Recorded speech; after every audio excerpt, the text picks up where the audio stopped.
It's always fun to speculate who the MVP of A-Day will be.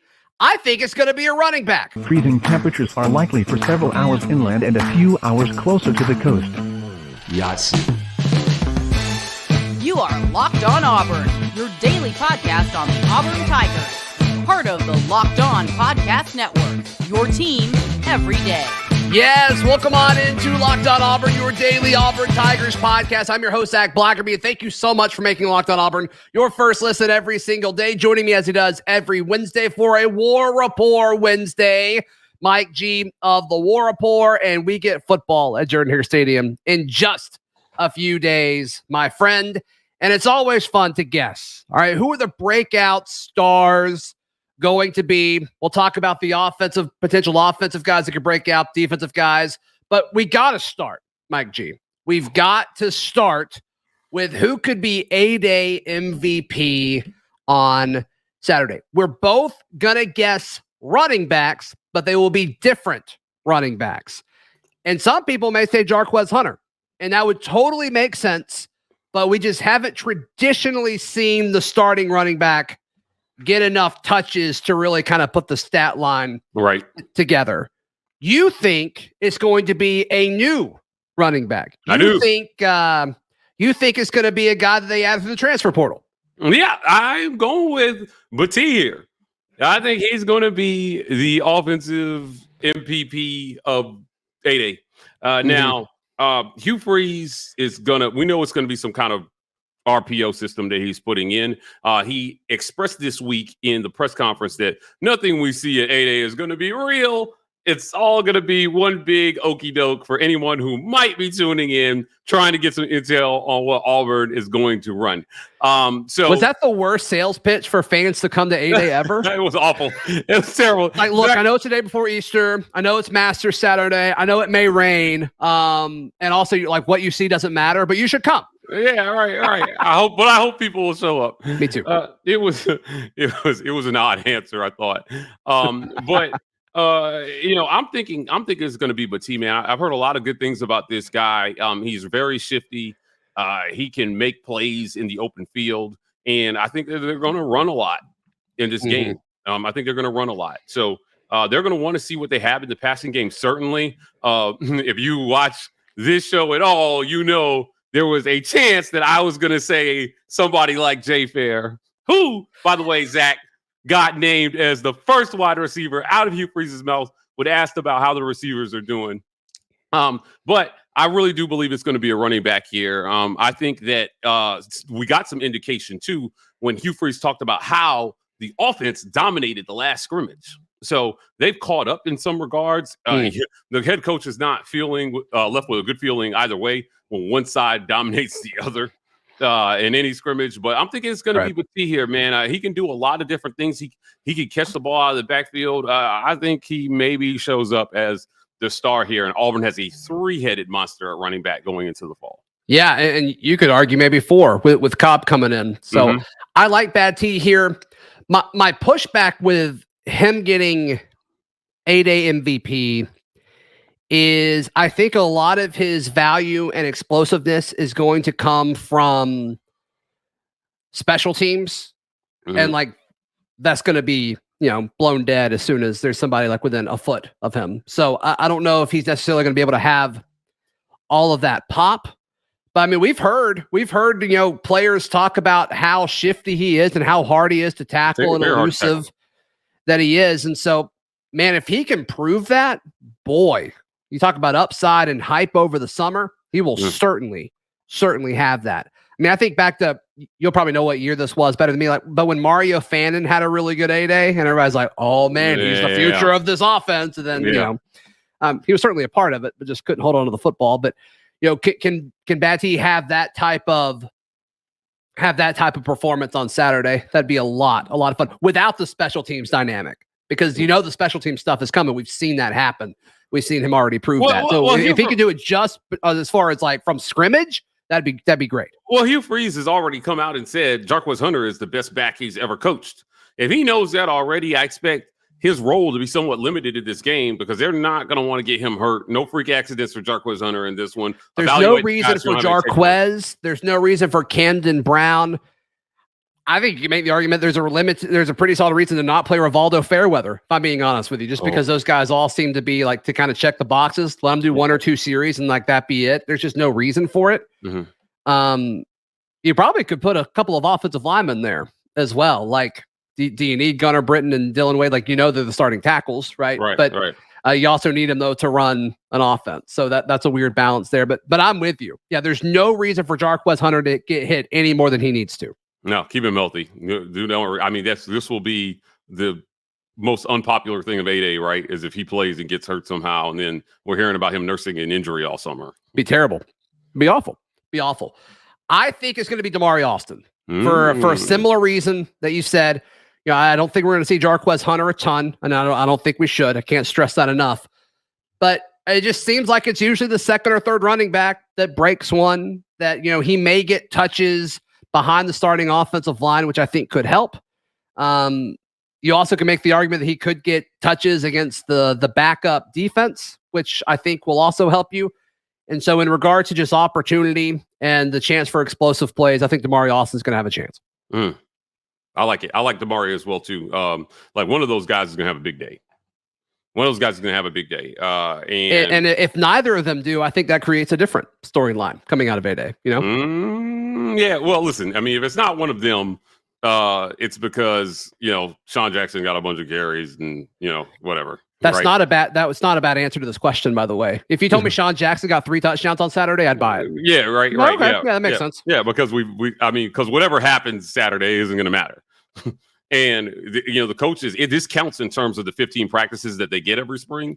Right. So, they have talked about just how do you make this matter in terms of what you need to accomplish and not putting on a pointless show for fans. That's kind of what Hugh Freeze said. Yeah. But also, like, you need buy-in from the fan base. Maybe don't charge $10. Like, that's ridiculous. It's actually robbery. But he kind of hinted that things may be changing in that front, which that should have happened years ago. But it is what it is. It is what it is. Yeah. All right. So we're both in the running back camp. Who do you think will win MVP on Saturday? Let us know in the comments below on socials or in the Locked On Auburn Discord. Would love to hear your thoughts on that. Mike G, let's discuss some offensive guys outside of running back and defensive guys that could break out and steal the show on Saturday for A-Day. But first things first, today's show brought to you by FanDuel. Mike G uses FanDuel. I use FanDuel. And now that the tournament's over, I'm kind of looking at MLB action, which probably isn't the smartest thing in the world, but it's still very fun through FanDuel. Head over to FanDuel.com/lockedon. They've got a no sweat first bet going on right now, up to $1,000. It's bonus bets back if your first bet doesn't win. So check that out. FanDuel.com/lockedon. Make every moment more with FanDuel. All right, Mike G, let's stay on the offensive side of the ball for a second. Let's take running backs out of this conversation because we already touched on that. If an offensive player steals the show on Saturday, that's not Damari Alston, that's not Brian Battie, is it a quarterback?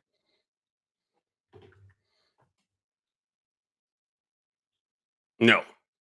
Dramatic pause. Okay. No. I don't think we're going to be talking about quarterbacks much after 8A, honestly. Why is that?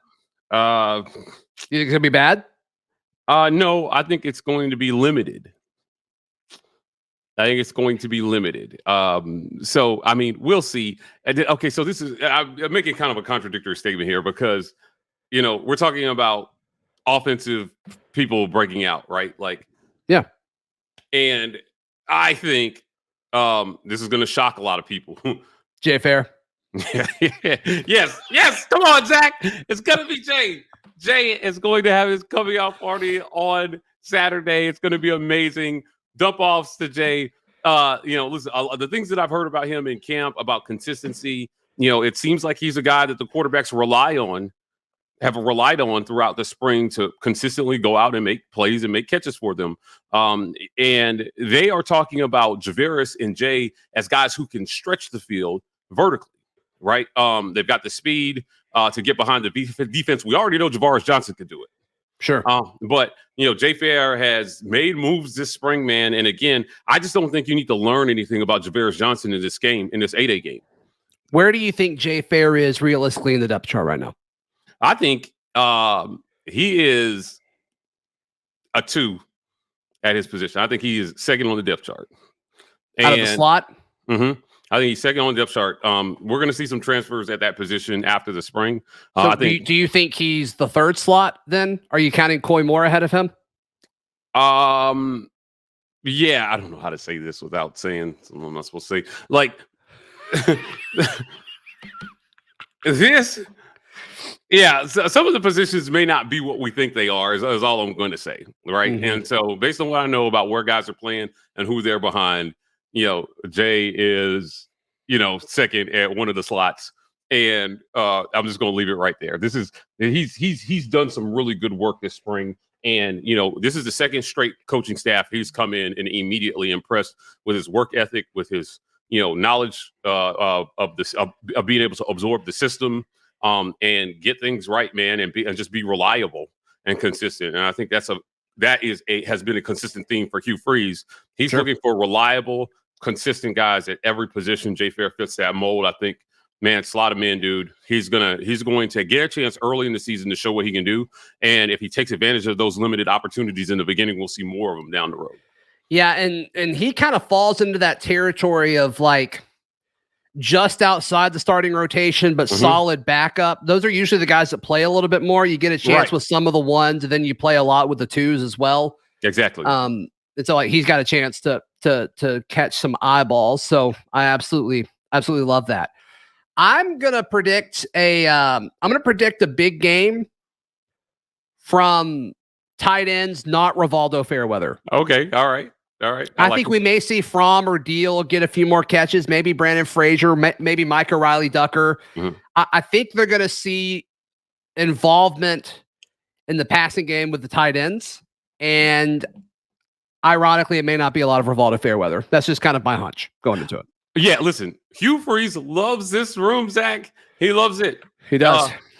Fairweather was a dude from the minute he stepped on campus, just so that we're clear. He's going to play. He's tight end 1, right? Deal has made a big deal of himself this spring. Hey. So Luke Deal has emerged as a leader in the tight end room in the absence of John Samuel Schenker.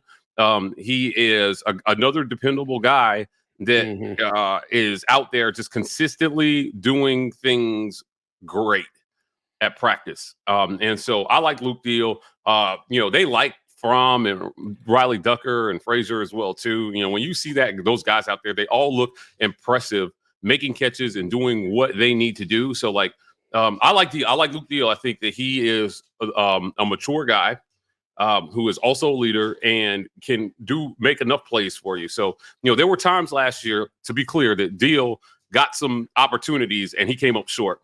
He dropped some balls. He whiffed on some blocks.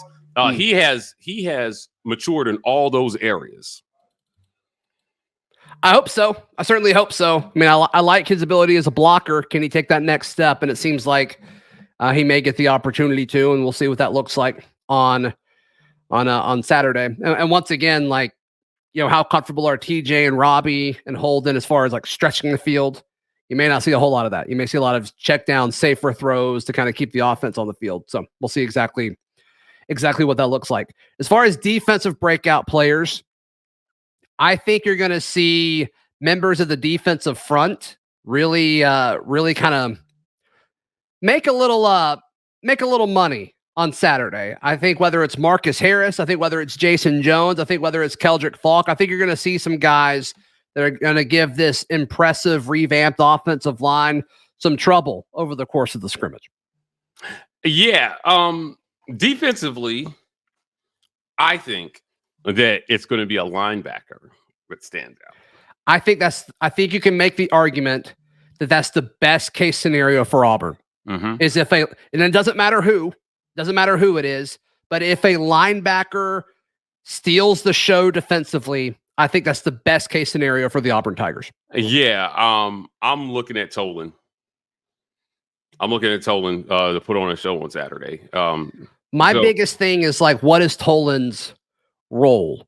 I mean, with scrimmages so far, he seems to be kind of more of a situational guy, a situational piece, a game plan piece, which I think you can have value with. And I think you can have a very, very successful season in 23 if you do that. I don't know what that looks like on A-Day. Right. I don't think anybody knows what A-Day is going to look like after this last press conference we had. But I'm looking at DeMario Tolan, great talent. Like you said, I think best case scenario for Auburn is that a linebacker does steal the show, just like you said.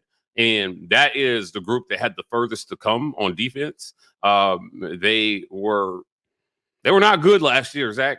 They weren't good. And so this is a revamped linebacker room. Tolan comes in as a guy who left a lot of people where he left sad, right? That he was gone. I mean, there were a lot of frowning faces on Twitter. Like, man, we wish that guy did not leave us. And you hate to see it. You hate to see it. You hate to see it, but you love to see it. And I think he has a chance to step in here early in the spring. I kind of hate how Hugh Freeze downplayed the importance of A-Day in this press conference. I loved a lot of what he said to the media, but I didn't really like, what'd you not like about it? I think he focused a little bit too much on trying to convince people that, hey man, don't get your hopes up for what you're going to see. You don't think he's just going to totally blast the roster in May? That's what he's saying, right? Maybe. I mean, he talked about. We don't know that, but I think don't fall in love with any of these dudes that are on the field. Right, I think that's what he's saying. Well, I'm thinking he's talking more offensively than he is defensively, right? When he says that. Right. So defensively, there's still a lot that we can learn about how solid these guys are going to be in their assignments. Yeah. I mean, A-Day should be about dudes going versus dudes and winning one-on-one battles and then displaying athleticism.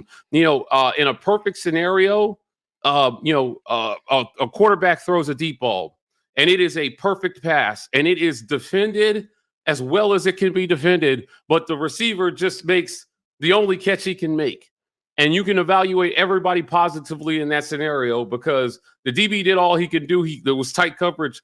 The quarterback just made a good throw. At linebacker, I think filling gaps, right? Understanding where you need to be and then making tackles that are in front of you is something that we should be able to see. And he talked about tackling, right? He talked about tackling on Monday when he said, hey, listen, man, I've been pleasantly surprised at how well we've tackled.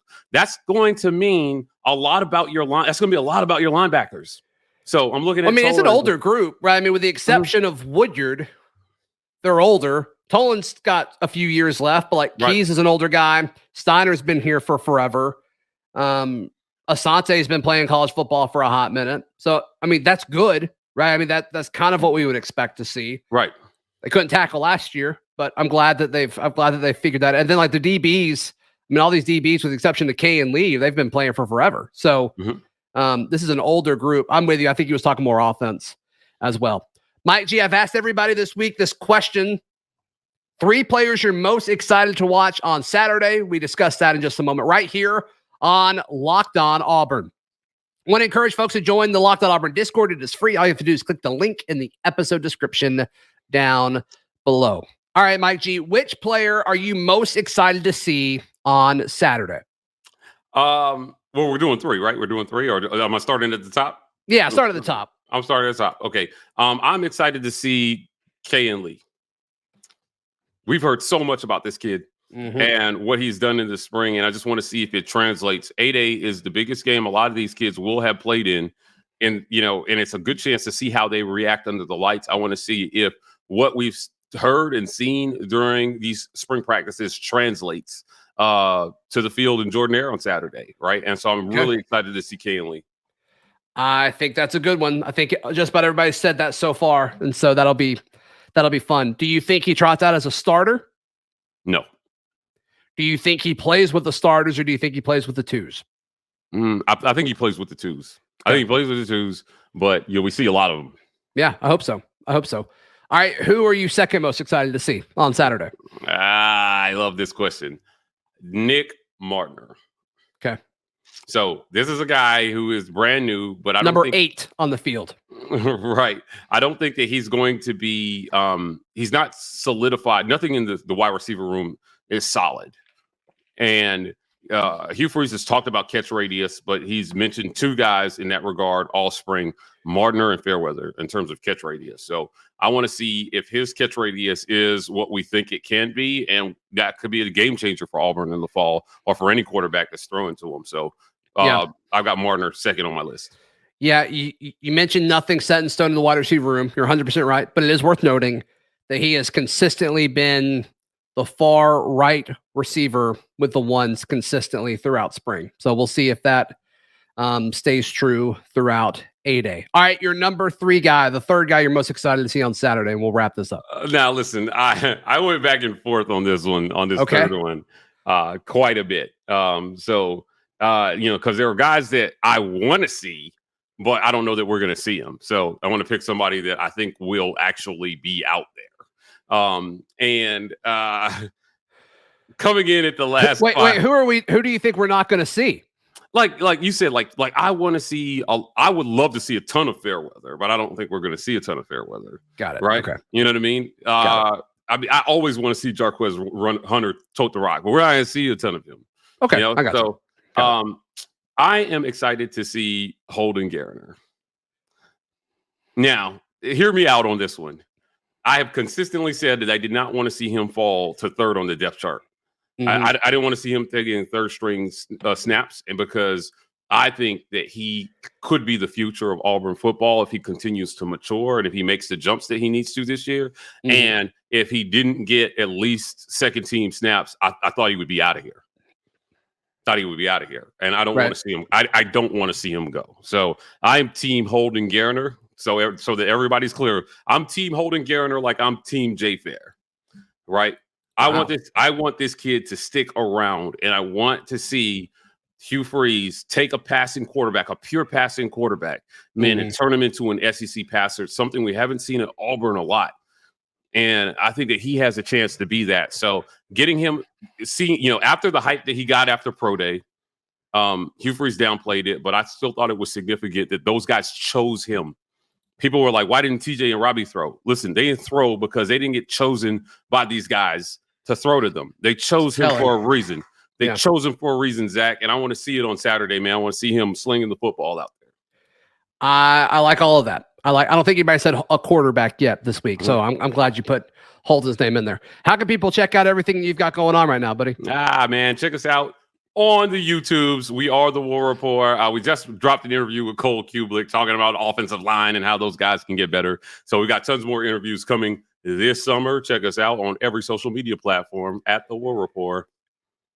You can find all my written work at auburndaily.com, and we will see you tomorrow. This has been Locked On Auburn.